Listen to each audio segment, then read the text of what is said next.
നമസ്കാരം. എൻ്റെ പേര് ശശാങ്ക്. ഉളവയുടെ മക്കാലത്തിലേക്ക് എല്ലാവർക്കും സ്വാഗതം. ഇന്ന് ഈ വീഡിയോ ചെയ്യുന്നത് നമ്മുടെ മണ്ഡലകാലമാണ്. ശബരിമലയിൽ നിന്ന് വരുന്ന വാർത്തകൾ ഒരിക്കലും അത്ര നല്ല വാർത്തകളല്ല. തിക്കും തിരക്കിലും പെട്ട് കുഴഞ്ഞു വീഴുന്ന ആളുകൾ, അതേപോലെ തന്നെ ദർശനം വളരെയധികം തിങ്ങിലും തിരക്കിലും പെട്ട് നടത്തുന്നത്, അതേപോലെ തന്നെ വെർച്വൽ ക്യൂവും അതേപോലെ തന്നെ സ്പോട്ട് ബുക്കിങ്ങും എല്ലാം തന്നെ അളവ് കടന്നു പോയിരിക്കുകയാണ്. മുന്നൊരുക്കങ്ങൾ പോരാ എന്നൊരു വിമർശനം എന്നുള്ളതാണത്. അതുപോട്ടെ, എനിക്ക് പറയാനുള്ളത്, നമ്മൾ ഇത് കുംഭമേളയോ അല്ല കുംഭമേളത്തിലെ മുങ്ങുന്ന വെള്ളത്തിൻ്റെ ശുദ്ധി തൊട്ടിട്ട് അവിടെ വരുന്ന ഒരുക്കങ്ങളും കാര്യങ്ങൾക്കും തൊട്ട് തിരുപ്പതിയിൽ ഒരു സ്റ്റാമ്പ് ഇടേണ്ട അതിനെക്കുറിച്ച് വളരെയധികം വിശദമായി ചർച്ച ചെയ്യുന്നവർ ഈ മണ്ഡലകാലത്ത് ഒരു 37,000 ആൾ വന്നപ്പോൾ തന്നെ 20,000-ന് മുകളിൽ 37,000 ആളുകൾ വന്നപ്പോൾ തന്നെ തിങ്ങിലും തിരക്കിലും പെട്ട് ആളുകൾക്ക് ഇത്രയും കഠിനമായിട്ട് ദർശനം ചെയ്ത മണ്ഡലകാലമാണ്, മകരമാസമാണ്. എല്ലാവർക്കും അറിയാം ശബരിമലയിൽ ഈ കാലത്താണ്. ഇതൊന്നും ഇല്ലാത്ത കാലത്ത് ശബരിമലയിൽ മണ്ഡലകാലം ഉണ്ടായിട്ടുണ്ട്. പക്ഷേ ആളുകളുടെ തിരക്ക് കൂടുന്നുണ്ടെങ്കിൽ അതിനനുസരിച്ചുള്ള സംവിധാനങ്ങൾ സജ്ജമാക്കാൻ കഴിയണം.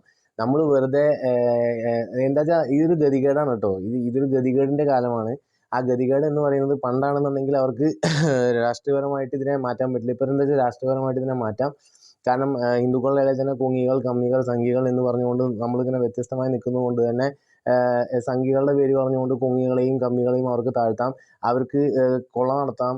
അവർക്ക് വേണമെങ്കിൽ ചെമ്പ് സ്വർണ്ണമാക്കാം, മുച്ചൂടും മുടിക്കാം. എന്നാലും നമ്മൾ പറയും ഇത് സംഘികളെ പ്രതിരോധിക്കാൻ വേണ്ടിയിട്ടാണെന്ന് പറഞ്ഞു കഴിഞ്ഞാൽ കുങ്ങികളായിട്ടുള്ള അടിമകൾ, കമ്മികളായിട്ടുള്ള അടിമകൾ മിണ്ടില്ല. സംഘികൾ പിന്നെ എന്ത് പറഞ്ഞിട്ടും കാര്യമില്ല. കാരണം സംഘികൾ വോട്ട് വാങ്ങാൻ വേണ്ടിയിട്ടാണ് ഇതൊക്കെ ചെയ്യുന്നത് എന്നുള്ളൊരു നെറേറ്റീവും കൂടി ഉണ്ട് ഇറക്കി മാധ്യമ വിശകലനം നടത്തി ഡിബേറ്റും കാര്യങ്ങളും ചർച്ച ചെയ്യുന്നില്ല. ഇതൊക്കെ കുംഭമേള അല്ലെങ്കിൽ വടക്കോട്ടുള്ള കാര്യം മാത്രം വടക്ക് നോക്കി യന്ത്രങ്ങളായി മാറുക, സ്വയം വിമർശനം, ഗതികേടിൻ്റെ ഊക്കാണ് കേട്ടോ. ഞാനൊക്കെ ശബരിമലയിൽ പോയിട്ടുള്ള ആളാണ്. അല്ലാണ്ട് ഒന്നും കാണാതെ ഞങ്ങളൊന്നും മണ്ഡലകാലം കാണാത്തവരൊന്നുമല്ല. ഇപ്പം നടക്കുന്നത് കറക്റ്റായിട്ട് പറയുകയാണെന്നുണ്ടെങ്കിൽ ഇപ്പം നടക്കുന്ന കാര്യം എന്ന് പറയുന്നത് ഹിന്ദു വിശ്വാസ കേന്ദ്രങ്ങൾ എങ്ങനെ വേണമെങ്കിലും കുഴപ്പമില്ല, എങ്ങനെയായാലും കുഴപ്പമില്ല. ഇപ്പം ഈ ഒരു സ്വർണത്തിൻ്റെ ഈ ഒരു വിവാദം ഉണ്ടായില്ലോ. പണ്ടാണെങ്കിൽ നാമജപ ഘോഷയാത്രയും കാര്യങ്ങളൊക്കെ ഉണ്ടായിരുന്ന ഒരു വിധി വന്നപ്പോൾ ഇതേത് വേറൊരു ഇൻസ്റ്റിറ്റ്യൂഷൻ, വേറൊരു മതസ്ഥാപനത്തിലാണ്, മതത്തിൻ്റെ കാര്യത്തിലാണ് നടന്നിട്ടുണ്ടെങ്കിൽ എന്തായിരിക്കും കേരളത്തിലെ അവസ്ഥ?